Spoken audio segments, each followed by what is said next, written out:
everybody, welcome to Experience Etiquette, where we answer the questions nobody wants to ask out loud about managing customer experiences when everyone has an option and nobody owns the mess. I'm Sara Detrik. I'm the Senior Content Marketing Manager at Appcues, and I am joined by... I'm Elana Heffley, and I'm the Director of Customer Marketing here at Appcues. We're excited to be back. So Elana, one of the really cool things that you've been working on right now is you're not just giving advice on the etiquette behind experiences, you're actually working on a newsletter that is documenting your own experience as you go through and build experiences in Appcues itself. Can you tell me more about that? So I'm documenting this process on a Substack called The Real Catch 22, and it's essentially a project where I am cleaning up our entire Appcues instance. We have the oldest Appcues instance, and we need to be the best users of our own product. So on my Substack every week, I'm documenting the experience that I'm having every week as I go through the exercise of what I'm doing in platform to clean up a 10-year instance of Appcues and the cross-functional collaboration that's happening off platform. We have a letter in from someone who is having some problems, who would love to know, Elana, what you think. Dear Experience Etiquette, I work on product growth at a fintech. We move fast, we ship constantly, and our whole thing is basically get users to value before they bounce. Great, love that for us. What I do not love is that our review process takes 3 weeks. 3 weeks for a review process is a long time. Oh my God, sorry. I already have comments. That's a month. Like if we're rounding, that's a month. It's a month. That's a month. Like, no. It means you're doing something essentially like what, 13 times a year? If you think about it in that context, 3 weeks is crazy. And if it's rolling, then it's just a never-ending cascade of waiting. Buckle up, Elana. Anything I build, onboarding update, feature announcement, whatever, goes through product, marketing, legal, and at least one senior stakeholder. Okay, that sounds pretty normal. And okay, they all have real reasons to be there. Legal especially because we're in financial, and compliance isn't optional. Product has caught actual targeting errors. I am not trying to stage a coup. I didn't think you were. You're telling on yourself a little bit. Like, are you? Like, I think this person might be trying to stage a coup. Like, doth protest too much. Like, what do you? No one was accusing you. Like, if it took a month for somebody to review my work, I would also stage a coup. So like, I'm not like, gonna. I'm not mad at it, but let's just not get defensive about it when we like it's warranted. We're tracking activation rate and time to first value, and I can literally see the drop off that happens when contextual guidance doesn't land fast after a feature goes live. It's not invisible. I see it. And here's what's the worst, and worst is in all caps. I did not think this could get worse. The reviewers have started rubber stamping anyway because the volume is too high. So we're not even getting through the first review we built this whole process for in the first place. It's just waiting. Okay. I don't Okay. Okay. Okay. It's just people waiting for 3 weeks to get an automatic okay. I was gonna ask how you. Okay. All right. Okay, can we join your coup? Yeah, like literally. No. I don't want to blow anything up. It sounds like you do. But just please, can this work? And there's 2 question marks. Fast and safe seems like it should be possible, but right now we have neither, which is not great. How do you fix a process that's too slow and not actually working? Love, leave me alone, legal. How do you solve a problem like Maria? Like, my God. 3 weeks is... Well, there's a lot to unpack with this situation. It sounds like really quick psychologically. This is like I feel like this is somebody's security blanket. Like just openly, this is a safety blanket, right? Like I think, yeah, I agree. Like this is process for process's sake. There are certain people that should be involved, like legal from like in any highly regulated industry, right? Especially as something like this is kicking off, legal's going to want to and need to be involved as they get more comfortable with what guidelines you have set or where they feel comfortable giving you a little bit more like leash, for lack of a better way of putting it. I would be very curious about what is the benefit of having all 4 of these groups, right? It was product, marketing, legal, and a senior person. it sounds like it's 4 people or 3 teams, and at least I believe the language was 1 other person who's a senior stakeholder, and it's running through every single one of them. Well, first of all, like moment of silence for you because that's massively frustrating.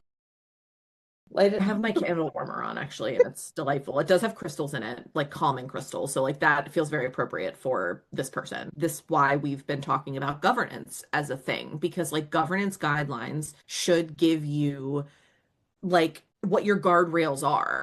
And like dependent on the level of whatever it is you're doing, because to your point, a tooltip taking 3 weeks, the same way that like a banner or a slide out or a modal, or it doesn't even matter what the actual product pattern is, right? Like those two things shouldn't be weighted the same. No, and it's collapsing all launches together. And what does that do to even the customer side, right? Like, and I think there was a moment in this letter writer, Leave Me Alone Legal's letter, where they were talking very specifically about watching their own numbers drop, because if you treat every single product launch the same way, people are going to get fatigued. They're not going to know what's actually important. They're going to end up just bouncing. And in especially like financial services, where churn is such a huge problem, that cannot happen. Well, and I think there's also the element of this isn't even doesn't even apply to all launches, right? If we're talking about any sort of in-product experience, if the product is going down for maintenance or if there's been an issue, like there are certain things that do have urgency behind them. I would ask Leave Me Alone Legal, how do those types of situations get resolved? Because if those get resolved quickly or more quickly than this 3 week turnaround, then we know that it's possible, right? It's a question of following the process for process's sake. And what my recommendation would be, and I think you clock this too, is like if you have data that shows that there is drop off that correlates with a lack of guidance or a lack of the right type of experience catching somebody at the right time, I think that's how you have a conversation with all parties involved. And it doesn't necessarily have to be everybody from all those teams, right? That can be how you have a meeting of the minds with a representative from each of those groups to say, look, here's data that's showing that we are seeing drop off. And I do think, and this is something that we gave advice around last week too, this is where you don't just say we have to stop doing this, you bring a solution. I want to kind of go right for the top and say like what is happening within your organization from a trust standpoint to make a senior stakeholder have to read everything that you're doing or approve everything you're doing. When was the last time you had to have that level of approval ever? There's some scar tissue. I think even the fact that the people are waiting 3 weeks, somebody's nervous, right? There's something that has to have happened in, especially in financial services where the rules are Yeah. changing and like laws change and things move so fast. That makes a lot of sense. How do you build trust back up when there's scar tissue like that? And we are assuming, I think, a fair amount about this, but a 3 week wait, three different teams, and at least one senior stakeholder speaks very loudly. There's something going on here that's not being said, right? One of my favorite expressions is it's not about what it's about. And this is, I think, one of those times that applies, right? Obviously, something has shipped at some point that pissed somebody off or had the wrong message, but everybody needs to have an honest conversation. What are we realistically concerned about happening? And have a dialogue to try to at least call out the scar tissue of it all and like figure out a way to like, and maybe the proposal then is we start to tier out the programs that we use in app contextual messaging for. And for something that's a tier one, it goes through these levels of QA. But I think it's also it should be that Leave Me Alone Legal is empowered to set the tone and the expectation about what that feedback looks like. And you and I have both had to do this in different contexts, but like when you're sharing something for QA or feedback, it's not an open-ended, everybody give me your opinion about everything, because then we're copy editing and copywriting by committee, which nobody wants to do. This is done. If you have any objections, let me know by this date. I think that it should be Leave Me Alone Legal's boss and that person to establish that. And that's how I would go about, especially with that senior stakeholder. So now let's add some speed to it. How do you do that? I think there's a couple of parts to that, but I want to also go back and address, which I think is the finance of it all.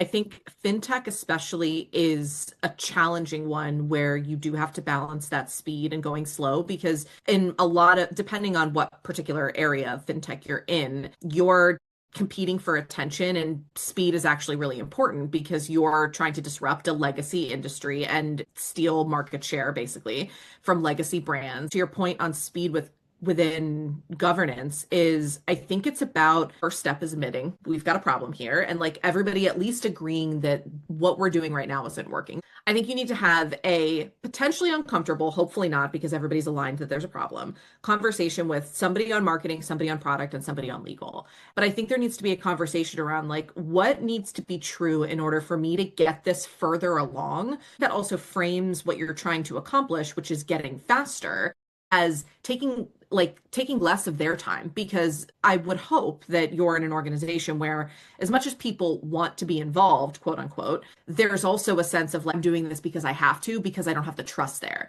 If you can have a conversation about establishing trust and getting early feedback from them on where you can like proactively get something to maybe 90% instead of 60%. So that way, all they have to do is put some eyes on it and go. And you set the expectation that it's for tier one, tier two things. I think you're able to move a lot. Also, you need to be empowered, whether it's through yourself or through your boss or through this team as a group, to really be intentional about the language that you use when you are trying to get something approved and published, whether that's a fire drill, a maintenance banner, or something's down, or just part of a launch that you're able to have some time to prepare for.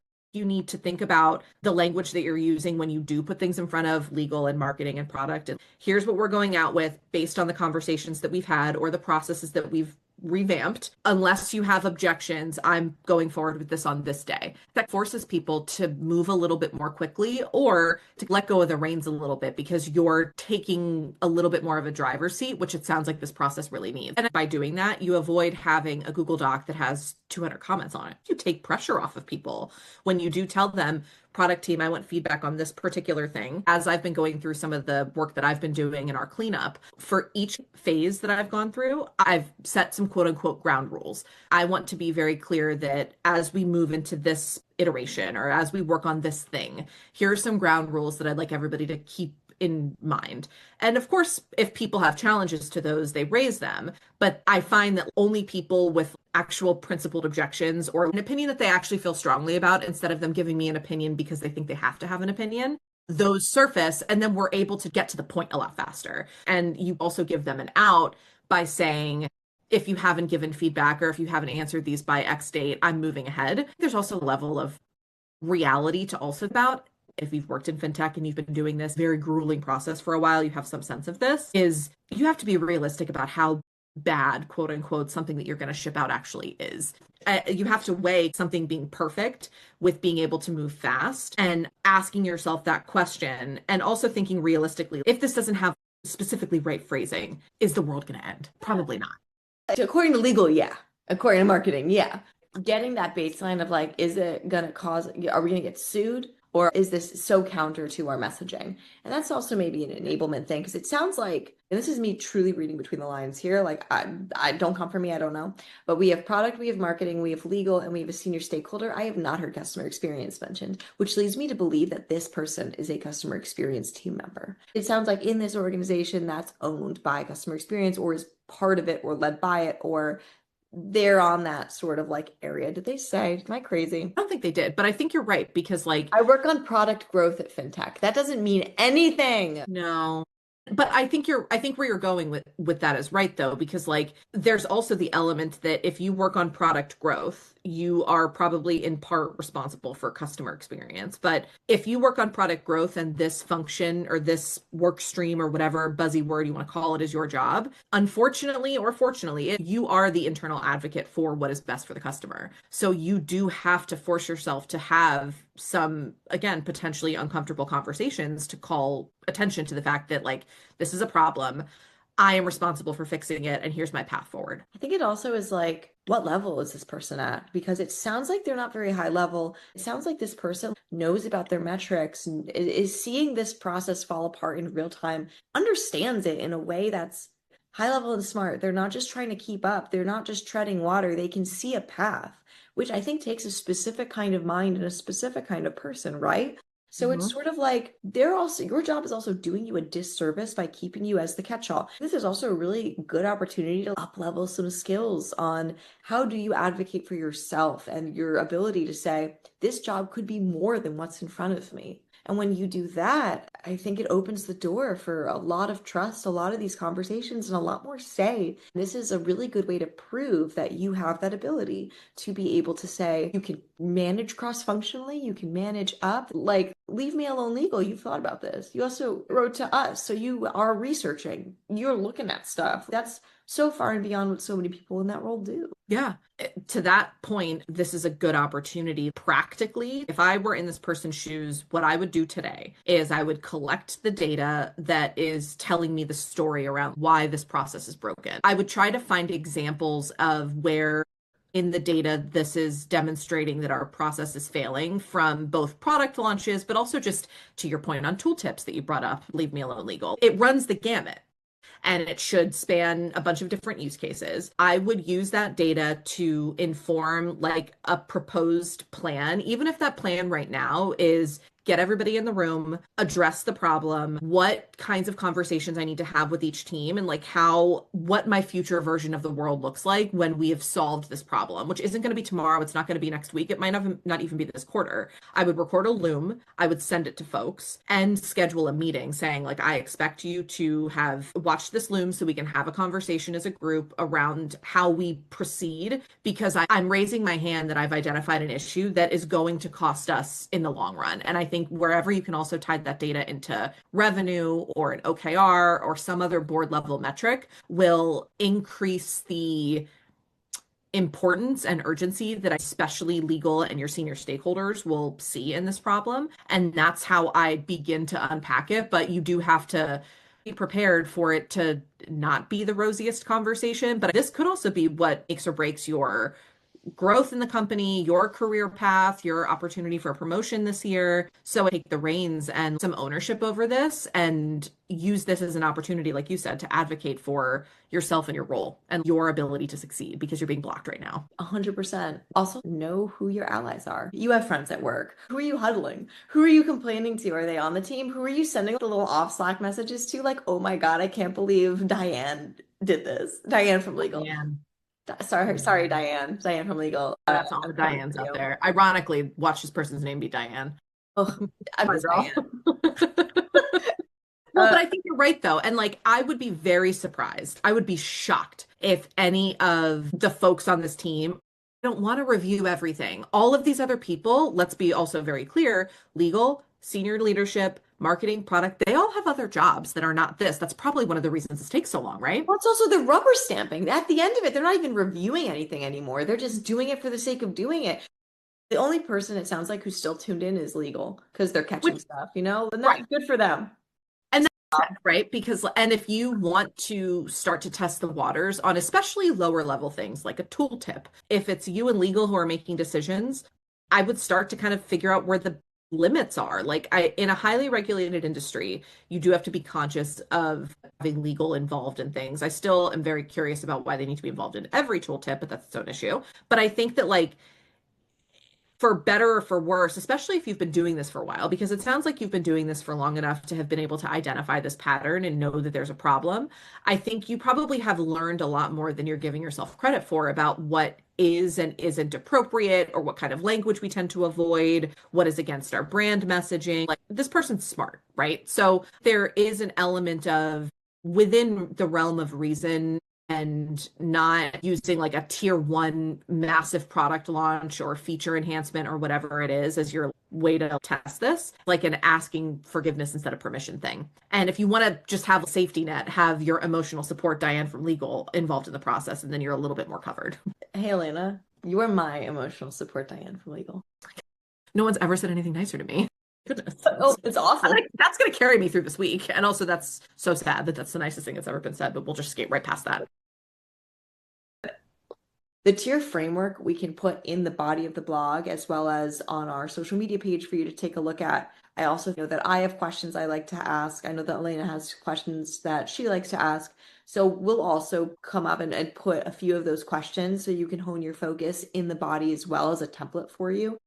for anybody really who is having this kind of trouble. So if you are interested in getting that template, please head over to the Experience Etiquette on our website, appcues.com/blog, where all of these live, and you'll be able to find that. We'll also have it available. Elena, is there anything else that you feel we're missing from this very wonderful conversation? So I think that this is a really great opportunity for Leave Me Alone Legal to up level and show what you know in a very uniquely visible and cross-functional role. So I'm excited to hear how this goes and how you hopefully apply some of this advice.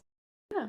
A lot of the writers that we get seems just so overwhelmed and lost in it. I feel like I'm listening to someone at the starting line of a really cool like era of their life. I don't know. Maybe I'm projecting. No, I agree. I think this person really understands and has pinpointed a very specific and really impactful problem. And like on the other side of it, even though it does take a lot of work, I do see that this is something that could be a really pivotal point in your resume, your growth path, where you choose to go next in your career, because it is so specific. So I agree.